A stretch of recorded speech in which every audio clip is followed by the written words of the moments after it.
അപ്പോൾ മക്കളെ, നമ്മൾ അവസാന ഭാഗത്താണ് ഈ ഉള്ളത്. ഇപ്പോൾ എന്താ സംഭവം എന്താണെന്ന് നിങ്ങൾക്കറിയാം. ആ കൂട്ടിൽ, അതായത് തത്തകളുടെ വിഷമമുള്ള സംസാരങ്ങളും സംഭവങ്ങളൊക്കെ ഇയാൾ പറഞ്ഞു കൊടുത്തപ്പം എന്താക്കി, നമ്മളെ തത്തയും ആ കൂട്ടിൽ വീണുപോയി നമ്മൾ പറഞ്ഞു. അപ്പോൾ ഇത് കണ്ട് സങ്കടമായിട്ട് ഇയാളെന്താക്കി, തത്തനെ പുറത്തേക്ക് വിട്ടു.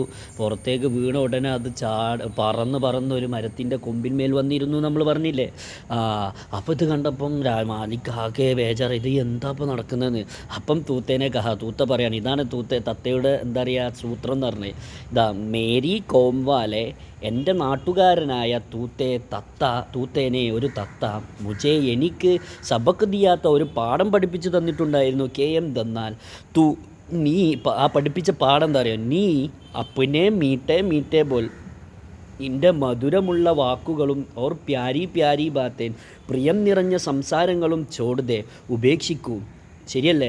അതായത് എന്നും രാജാവ് വന്നിട്ട് ആ തത്തയെന്ന് വിളിക്കുമ്പോൾ തത്ത തിരിച്ച് പ്രതികരിക്കുമല്ലോ. സംസാരിക്കുന്ന തത്തകളങ്ങൾക്ക് അറിയാലോ, അവരെന്ത് പറഞ്ഞാലും തിരിച്ചിങ്ങോട്ട് പ്രതികരിക്കും. നല്ല മധുരമൂർന്ന ശബ്ദത്തിന് ഇങ്ങനെ സംസാരിക്കുമ്പോൾ രാജാവ് വിചാരിക്കും അവൾ എന്നും സന്തോഷത്തിലാന്ന്. അപ്പോൾ പറയാണ്, ആദ്യത്തെ ഐഡിയ എന്ന് പറഞ്ഞാൽ എൻ്റെ മധുരമൂർന്ന സംസാരങ്ങളൊക്കെ ഒന്ന് ഉപേക്ഷിക്കുക. എന്നിട്ട് അപ്പിനി ജിന്ദഗിക്ക്, എന്നിട്ട് തൻ്റെ ജീവിതത്തിൻ്റെ ചട്ഹാർ, സ്വാദേറിയ ശബ്ദവും മസേ സ്വാദേറിയ കാര്യങ്ങളും, സ്വാദിഷ്ട മസേ എന്ന് പറഞ്ഞാൽ സ്വാദേറിയ കാര്യങ്ങളും ബുലാതെ നേരു, അതായത് ഇനി അത് നേടിയെടുക്കാനുള്ള നേരാണ്. നിൻ്റെ ജീവിതത്തിൻ്റെ യഥാർത്ഥ മധുരമേറിയ ശബ്ദങ്ങളും എന്താ പറയുക സുഖങ്ങളൊക്കെ നേടിയെടുക്കാനുള്ള നേരാ. അതുകൊണ്ട് അപ്പിനേക്കോ സ്വയം, തനിക്ക് എന്ന് പറഞ്ഞാൽ സ്വയം മുർദ്ദക്കി തൊറഹ്, മനുഷ്യന്മാരെ പോലെ ബേഹായിഷ് ബനാദേ, അതായത് ദുരാഗ്രഹങ്ങൾ ഉണ്ടാക്കൂ. ഇവിടെ ഇപ്പോൾ ഇവളുണ്ടാക്കിയ ദുരാഗ്രഹം എന്താണ്? രാജാവിനോ പറഞ്ഞ അടുത്ത ഇന്ത്യയിലേക്ക് പോകുമ്പോൾ അവിടുത്തെ തത്തക്കൂട്ടങ്ങളോട് എൻ്റെ കാര്യങ്ങൾ പറയണം, എൻ്റെ വിഷമങ്ങൾ പറയണം.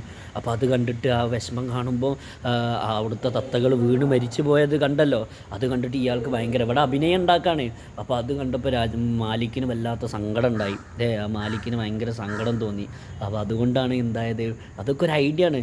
അപ്പോൾ അങ്ങനെ മനുഷ്യന്മാരുടെ ദുരാഗ്രഹങ്ങൾ ഉണ്ടാക്കും എന്ന് പറഞ്ഞാൽ എന്താ പറയുക, ചതി വഞ്ചനകൾ ഇവിടെ ഉണ്ടാക്കും. എന്നാലേ നമുക്ക് എന്താവാൻ പറ്റുള്ളൂ, എന്തെങ്കിലും ആവാൻ പറ്റും, സ്വതന്ത്രം കിട്ടുള്ളൂ എന്നറിയാം. മനുഷ്യന്മാരെ പോലെ ബേഹായിഷ് ദുരാഗ്രഹങ്ങൾ ബനാതെ ഉണ്ടാക്കൂ, എന്നിട്ട് നീ ആസാദ് ഹോ ജായേഗ. അങ്ങനെ ചെയ്യുകയാണെങ്കിൽ നീ എന്തായാലും ആസാദ് ഹോ ജായേഗ, സ്വതന്ത്രനാകും. ശരിയല്ലേ? ഇപ്പം അങ്ങനെയല്ല ഉണ്ടായത്. ഇപ്പോൾ സ്വതന്ത്രമാവാൻ കാരണം എന്താ, അവിടെ പോയി അഭിനയിച്ച് അപ്പോൾ അത് കേട്ടപ്പം നമ്മളെ മാലിക്കിനാകെ സങ്കടം വന്നതല്ലേ ഇപ്പം ഉണ്ടായത്.